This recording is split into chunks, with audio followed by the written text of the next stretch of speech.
The pressure of the project had reached its boiling point. To his left, Kevin, the office Omega, had called out for his heat week. To his right, Ethan, the resident Alpha, had simply vanished for his rut. The open-plan office felt cavernous and empty, a stark contrast to the mountains of paperwork now colonizing Leo's desk. He was utterly done. To hell with heats and ruts. It was time for a Beta's long-overdue vacation. His boss, Julian Vance, who had been pulling the same insane hours, chewed on an unlit cigarette, surrounded by a litter of discarded suppressant applicators. His dark, intense eyes fixed on Leo. As it happened, Julian mentioned he was also thinking of taking a break, and perhaps they should go together. 2 weeks later, Leo was whimpering as he tried to crawl off the bed. He missed the office. He missed his colleagues. He missed data entry. He had barely made it halfway to the floor before a hand clamped around his ankle and dragged him back across the sheets. A searing heat pressed against his back. Julian's voice was a low growl in his ear, informing him that no, he did not miss work. And God, he really didn't. Why did people even have jobs? To upgrade from microwave dinners to something actually cooked in a pan? To help the boss trade in his Mercedes GLS for a Maybach? Couldn't possibly be for the delusion that work added value to one's life. Did his own pointless existence need added value? Did he, in fact, need this job? Nicotine phantoms danced in his bloodstream, whispering a brutal reminder of the 20-year mortgage on his 5th floor walk-up in Queens. Yes, damn it. He needed the job. He sat at his desk, calmly flicking ash into a used coffee cup. A tentative cough broke the silence. Leo glanced up at Kevin, who stood beside his desk, hand over his nose and brow furrowed in disapproval, clearly unhappy about the smoke. Leo took a long, defiant drag, blowing a perfect ring of smoke before stating that it was none of his concern. Kevin was momentarily stunned, then found his voice, complaining that the second-hand smoke stank. Leo offered a cold smirk, remarking that it was nothing compared to the pheromones they all leaked like uncontrolled flatulence. The Omega's face flushed. He stammered that Leo, being a beta without pheromones, couldn't possibly understand.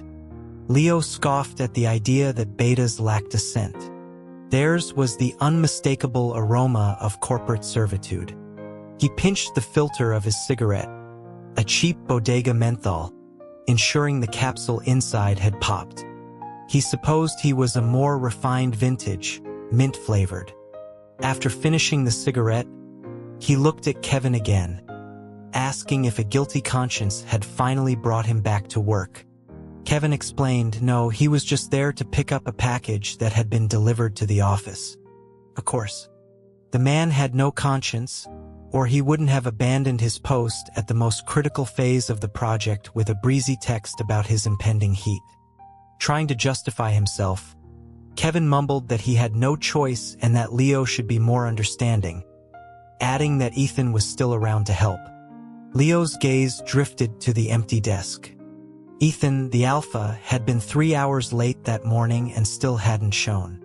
With a flicker of morbid curiosity, Leo checked his email, only to find an automated reply. Ethan had requested the week off. The reason cited was his rut, during which he was prone to animalistic urges and was unfit for work. The stacks of documents on his desk had tripled in height. The 3 of them were the core of the new project, due for delivery next week. Leo paced the empty office, a fresh cigarette dangling from his lips. He kicked open the door to Julian's office and announced, quite calmly, that he needed to request a leave of absence, or he would be taking one from the 40th floor window. His timing was poor. Julian, his shirt undone and breathing heavily, was administering a suppressant. Suppressants. Leo had begged his colleagues to use them, only to be told that blocking one's natural urges was unhealthy. Apparently, Julian didn't subscribe to that philosophy. Julian gestured towards a catered lunch on his conference table, suggesting Leo eat before making any dramatic leaps. The food was a step above his usual takeout, which was a small comfort. Halfway through the meal, Julian took a call, yanking his tie loose again as his face soured with irritation. He spoke in clipped, dismissive tones about a marriage suitability match, scoffing that his mother had a 100% compatibility rating with his father, and that hadn't stopped the man from cheating. Eavesdropping on his boss's drama somehow made the food taste even better. Julian finally remembered Leo was there and asked what he had said earlier. With his cheeks still full, Leo repeated his intention to jump, then corrected himself to take a leave of absence. Julian rubbed his temples and asked for a reason. Leo told him he was tired of working and wanted to fight for beta civil rights. Julian took out a cigarette but didn't light it, just toyed with the lighter. He finally broke the silence, informing Leo that he'd heard him but that Leo was too critical to the project to be replaced. It was the classic corporate playbook. Leo remained unmoved, quoting Bertrand Russell on the folly of believing one's work to be profoundly important. He then laid out his final card, describing in visceral detail how his colleagues were spending their week in blissful carnal leisure while he was being crushed by their abandoned responsibilities. It made him want to get an artificial gland installed just to qualify for the same time off. Julian finally extinguished his cigarette. The bravado in Leo's chest began to cool. He knew a beta had no federal protections. Julian could fire him in a second. He was about to backtrack when Julian's lips curved into a slight smile. He suggested they take a vacation together. Leo didn't have time to decipher the strange offer. Fearing Julian would change his mind, he packed his bag and bolted. A 7-day paid vacation. As he hurried down the street, a sleek black car glided to a stop beside him. Julian was at the wheel. Leo insisted his apartment was just around the corner, a lie that became increasingly obvious as Julian's car kept pace with him for 7 full blocks. Julian finally broke the silence, asking with pointed amusement if Leo wouldn't like a ride in the new car his employees' hard work had paid for. Leo stopped, saw the Maybach emblem, and immediately got in. They didn't go to his apartment. Instead, Julian took him to a high-end mall for a Wagyu dinner, followed by a tour of several luxury boutiques.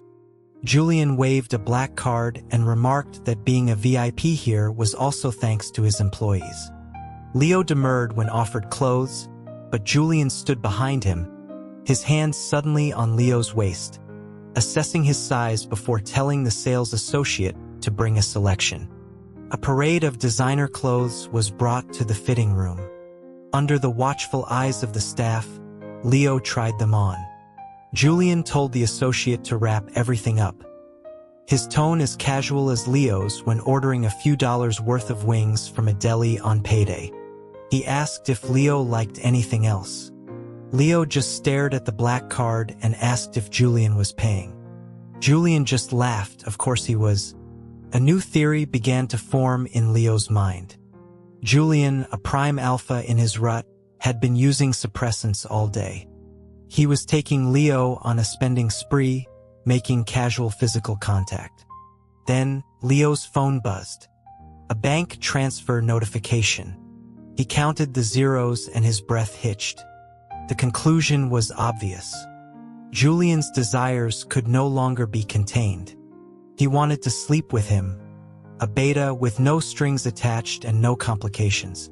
Julian stepped closer, his voice low, confirming Leo's suspicion by asking him to be his temporary partner for a few days.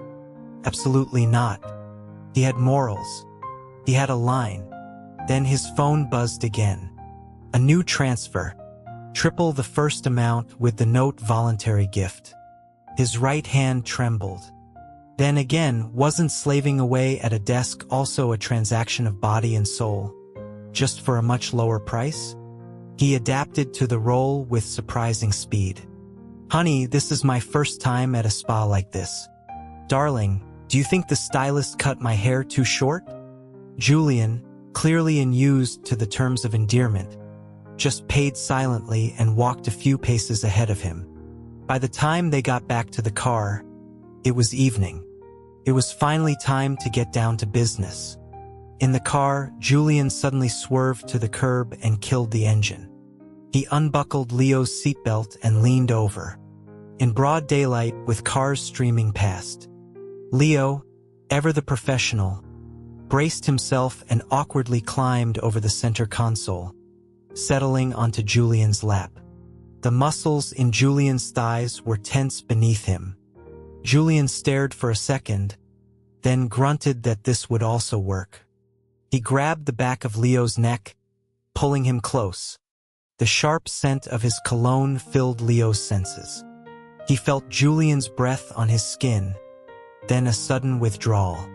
Julian announced it was off. He was fine now. Leo was already halfway there. Julian's eyes were narrowed, tracking a car as it sped past. When it was out of sight, his gaze slowly returned to Leo, his expression turning to one of utter confusion as he asked why Leo was unzipping his pants. Leo's mind went blank. He thought that was the whole point. The car window shot up. Julian hastily refastened his pants, remarking that Leo was even more dedicated than he'd anticipated. He was being praised. He tried to continue, but Julian caught his hands and pushed him back into the passenger seat, explaining that they, the people following them, were gone. Julian took him to his family's estate. His father, mother, and his mother's partner were all there. The oppressive atmosphere at the dinner table was just like a tense corporate meeting. Julian's father broke the silence, coldly accusing Julian of gallivanting all day instead of working. Julian ignored him, placing a peeled shrimp on Leo's plate. Ever the employee, Leo jumped in to fill the silence, explaining that Julian hadn't been gallivanting. He'd been on a date with him. The father's displeasure only grew, snapping about them fooling around in public. Leo whispered to Julian, asking when they had been fooling around. Julian's quiet reminder, in the car, made Leo's brain short-circuit. He blurted out to the father that while they may have been a little inappropriate, at least they weren't cheating. A fork clattered. The table went silent. Leo looked in panic toward Julian's mother, the clear matriarch of the family. She met his gaze, and after a long moment, she asked calmly if he was enjoying the food, adding that the kitchen could make something else if he preferred. He hastily assured her everything was delicious. Julian chuckled softly and patted Leo's thigh under the table, encouraging him to eat more. Leo understood the subtext. He needed to keep his strength up for the night ahead. In Julian's room, which was twice the size of his entire apartment, Leo cautiously asked about the soundproofing. Julian, toweling his hair with a robe loosely tied around his waist, said it was probably fine. Leo grabbed the pajamas the butler had brought and promised to shower quickly. He took a 5-minute combat shower, 4 of which were spent contemplating how his life had led to this point. He emerged from the bathroom, still damp, to find Julian typing on a laptop. He called out, then hesitated, admitting that he seemed to have chafed himself, and asked if Julian could take a look. Julian walked over, stopping a few feet away. He asked where. Leo mumbled, "Down there." Julian's expression was a mixture of confusion and concern. He couldn't imagine how that could have happened. Leo confessed he might have scrubbed too hard. He had been determined to provide a premium experience. Julian offered to call the doctor. Leo quickly protested, but Julian insisted. The doctor who knocked on the door moments later was the man from the dinner table. His mother's partner. Leo clutched his pajama pants, mortified. The man, professional as ever, asked how the injury occurred. With his face burning, Leo whispered that it was from friction. Too much friction. A heavy silence fell before the man cleared his throat and asked Julian to step outside. Leo crept to the door and overheard the doctor sternly lecturing Julian that betas were built differently from omegas and required more foreplay. Julian's stiff reply that he already knew that was met with skepticism. The doctor left. Leo, stinging from both the chafing and the humiliation, apologized to his boss.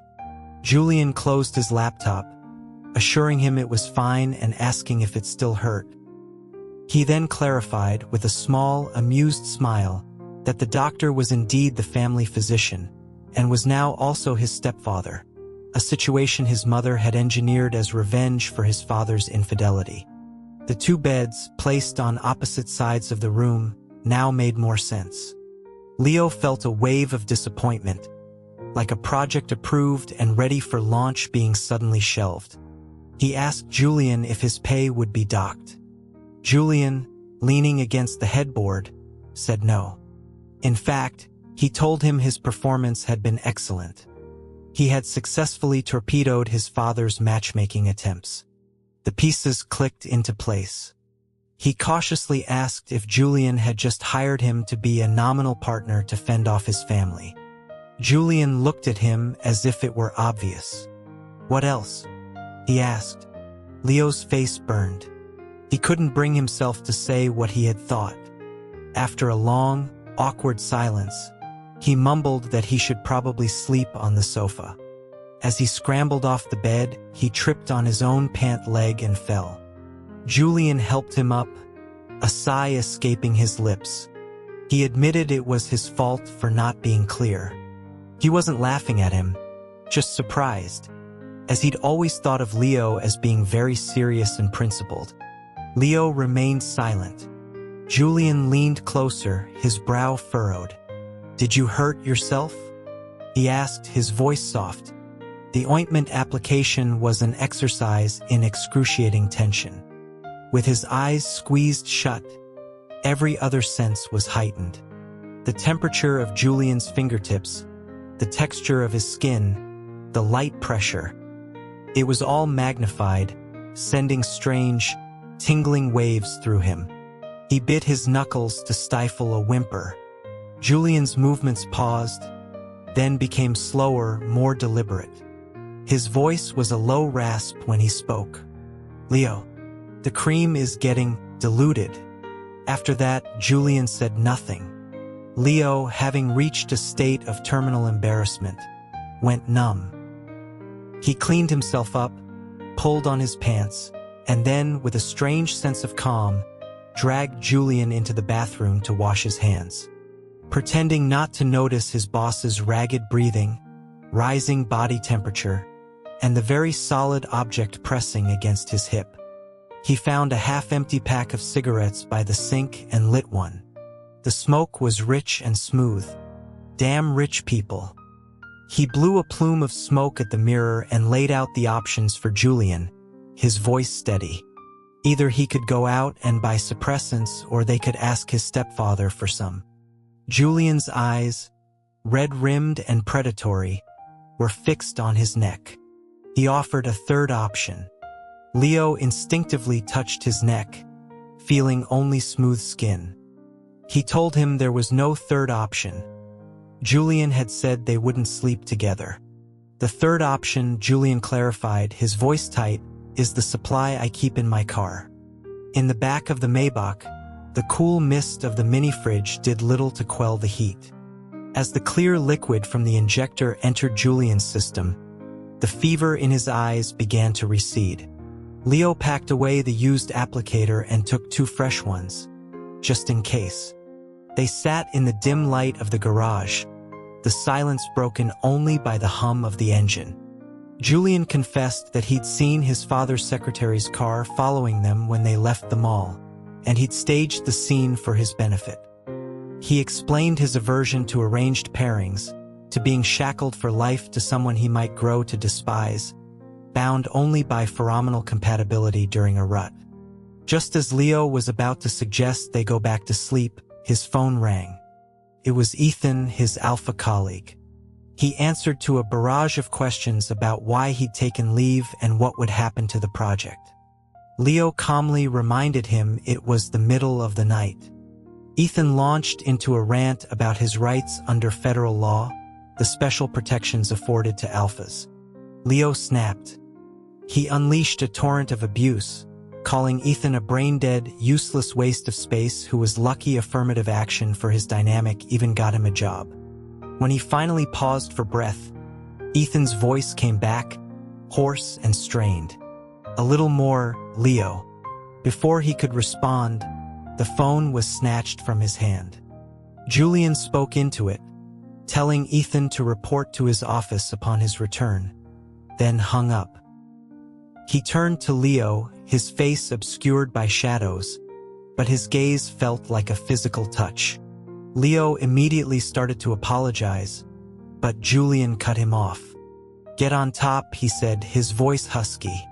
"Finish what you started this afternoon. I can't wait anymore." The next few days were a blur. Leo went from being a corporate drone to a tireless pleasure giver, only to find Julian's stamina was inexhaustible. He even brought home a prim office outfit for role-playing. "You wanted to be at work," he'd said with a grin. By the 6th day, Leo was spent, feeling less like a lover and more like a well-used piece of equipment. He lay sprawled on the bed, his stomach full and tender, and pleaded with his boss. Ethan was already back at his desk. Wasn't his rut over yet? Julian bit his shoulder, not hard, but with a clear note of displeasure, telling him not to mention other alphas at a time like this. Leo whimpered that he missed the office. He missed his colleagues. He missed work. He tried to slide away, but Julian easily caught his ankle and dragged him back. "No, you don't." They spent a full half-month in that room. Returning to the office was like re-entering a foreign country. He impulsively hugged Kevin, apologizing for misjudging him and acknowledging how hard he must have worked. Kevin, terrified, backed away, assuring him it was fine and mentioning that the project deadline had been extended. Leo didn't understand his colleague's panicked expression until later that afternoon. He smelled of Julian. Everyone who walked past his desk went through the same cycle of expressions. Confusion, contemplation, dawning realization, then mild panic.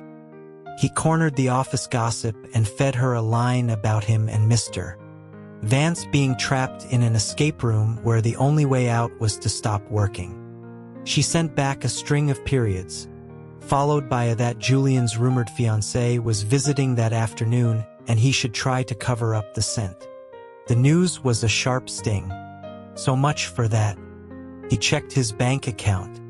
The pain subsided. The £5 he'd lost were worth the 5 years of financial freedom he'd gained. During his lunch break, he went to a nearby bathhouse and ordered every scrub and treatment on the menu. He returned to the office, raw and stinging, and asked Kevin if the scent was gone. The Omega's eyes welled with tears as he begged Leo to stop torturing him, offering him a suppressant. As Leo fumbled for a cigarette, Ethan quietly offered to help, explaining that he could try to mask the scent with his own. Leo considered it, then refused.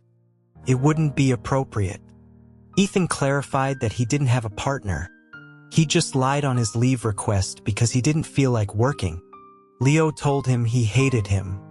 Ethan replied that he liked it when Leo insulted him. It was the strangest request he'd ever heard, but he filed it away for later. The most effective solution was the simplest. He would wear Ethan's clothes. In the cramped bathroom stall, Ethan passed over his still warm shirt. As Leo buttoned it, he fulfilled his end of the bargain, mocking Ethan's physique. Ethan's face slowly reddened, his eyes fixed on the faint marks on Leo's chest. He suggested that physical contact was also a very effective way to mask a scent. Leo told him to get lost. When he pushed the door open, Julian was leaning against the wall, his arms crossed and his face a thundercloud. Ethan, oblivious, leaned in to sniff Leo's collar, confirming that he smelled only of him, before he noticed Julian and made a hasty retreat. Julian straightened, his expression one of pure disgust. "You stink," he said. He demanded to know what they were doing and why Leo was wearing Ethan's shirt. Leo just shrugged. That seemed to infuriate Julian more. He grabbed Leo's chin, forcing him to meet his gaze. Leo wrenched himself free, snapping that it was Julian's fault for leaving his filthy scent all over him in the first place. Julian's lips thinned. As Leo tried to push past, he grabbed his arm and pulled him into a nearby meeting room, where a handsome young man was sitting. The purpose of the meeting became sickeningly clear. The young man and Julian spoke at the same time. "My partner, and it's over." Leo recovered first. He leaned against Julian, his voice syrupy sweet. "Honey, you get so clingy when your rut is over. We can't be doing this during work hours." Julian's expression softened for a second, until Leo whispered this costs extra, at which point the storm clouds returned. The young man, still trying to save face, pointed out that Leo smelled of another alpha. Leo gave him a look of pity. "It's even sadder than you think," he said softly. "Julian would rather share me with someone else than be with you." The man left, his face pale. Leo announced he was going back to work. Julian blocked the door, his face darker than the man who had just left. He ordered Leo to take off the shirt. "This is how you want our future to be?" Leo asked, incredulous. Julian replied that he had never agreed to share a partner. Leo blinked slowly. "I think our temporary partner agreement is over, right?" "Of course," Julian said, his eyes boring into him. "Leo, you taught me that life is more important than work. So let me try. You suggested it. We spent half a month together. We're compatible physically and mentally. And now you're just gonna walk away?" Leo didn't remember saying most of that, but he did remember telling Julian he liked him, probably hundreds of times. He'd assumed it was just rut talk. Julian took a deep breath. "It's both," he said. "I like you, and I've come to like being with you." He closed the distance between them, backing Leo against the door. "I can't stand this. Marking or take off the clothes. Choose." A beta didn't have a scent gland. A marking would just be a bite. He chose to take off the shirt. Later, in the empty office, Leo blew a lazy smoke ring. The damn capitalist was like a dog. Even after he'd stripped and let him scent him all over again, Julian had still left a sharp bite on his neck. It stung, a bright, possessive label for all to see. Thanks to that dog, no one bothered him anymore. It was the first time in his life he'd ever felt powerful. He opened his banking app. The feeling intensified. Julian loved him, he loved money. It was a perfectly balanced relationship. The door creaked open. Julian, looking unfairly handsome, leaned against the frame. Quitting time. Leo told him he was finishing his last cigarette. Julian walked over, plucked the cheap menthol from his lips, and crushed it out before sealing Leo's mouth with his own. He pulled back, his voice a low murmur. "Leo, that apartment of yours, how sturdy is the bed?" Leo gazed at the bite mark on Julian's own neck, the one he'd left there this afternoon. He thought to himself that one day, he would bite him back even harder. His apartment had terrible soundproofing, and that was just perfect.